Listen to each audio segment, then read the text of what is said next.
भगवान विष्णु के 8वें अवतार श्री कृष्ण की लीला तो हम अक्सर बड़े बुजुर्गों द्वारा सुनते आए हैं, लेकिन भगवान श्री कृष्ण की मृत्यु कैसे हुई?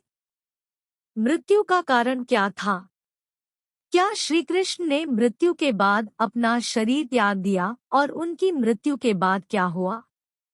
इन सब सवालों के जवाब जानने की जिज्ञासा हर किसी के मन में जरूर होती है। आइए आज हम आपको बताते हैं कि आखिर भगवान श्री कृष्ण की मृत्यु कैसे हुई। भगवान श्री कृष्ण का जन्म 3112 ईसा पूर्व में मथुरा में हुआ था।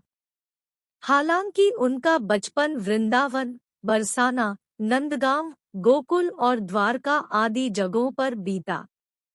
बताया जाता है कि महाभारत के युद्ध के बाद श्री कृष्ण ने द्वारका पर 36 वर्षों तक राज किया, जिसके बाद उन्होंने अपना देह त्याग दिया था।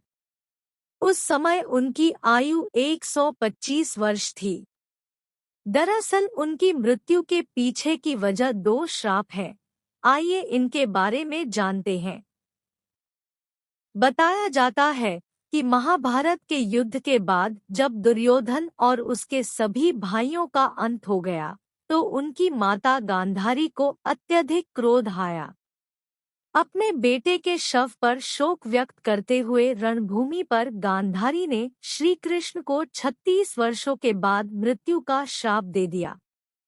ये सुनकर पांडव चकित रह गए, लेकिन श्री कृष्ण ने मुस्कुराते हुए इस अभिशाप को स्वीकार कर लिया। इसके बाद ठीक 36 वर्षों के बाद उनकी मृत्यु हो गई। उनकी मृत्यु एक शिकारी के हाथों हुई। भागवत पुराण में बताया गया है कि एक बार श्री कृष्ण के पुत्र सांब ने शरारत करने की सोची। सांब अपने मित्रों के साथ एक स्त्री का वेश धारण कर ऋषिमुनियों से मिलने गए। स्त्री के वेश में सांब ने ऋषियों से कहा कि वह गर्भवती है।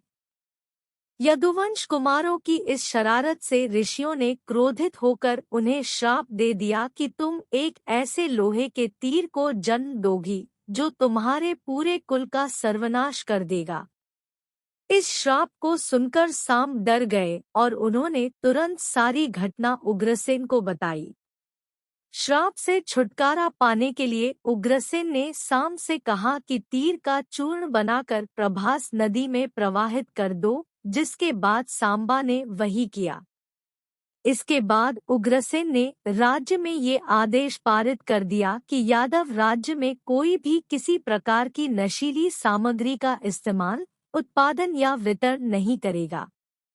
इस घटना के बाद द्वारका में कई अशुभ संकेत देखने को मिले, जिसमें सुदर्शन चक्र, बलराम के हल और श्री कृष्ण के शंख, रथ का अदृश्य हो जाना शामिल था।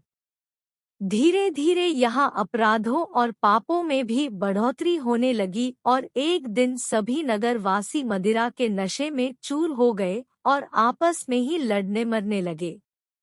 इस तरह सभी आपस में लड़कर मार गए।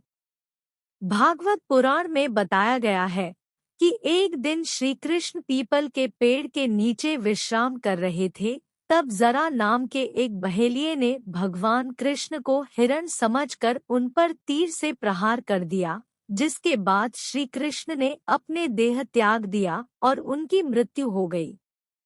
दरअसल इस तीर में उसी लोहे के तीर का अंश था जिसे सांब ने उग्रसेन के कहने पर चूर्ण बनाकर नदी में प्रवाहित कर दिया था।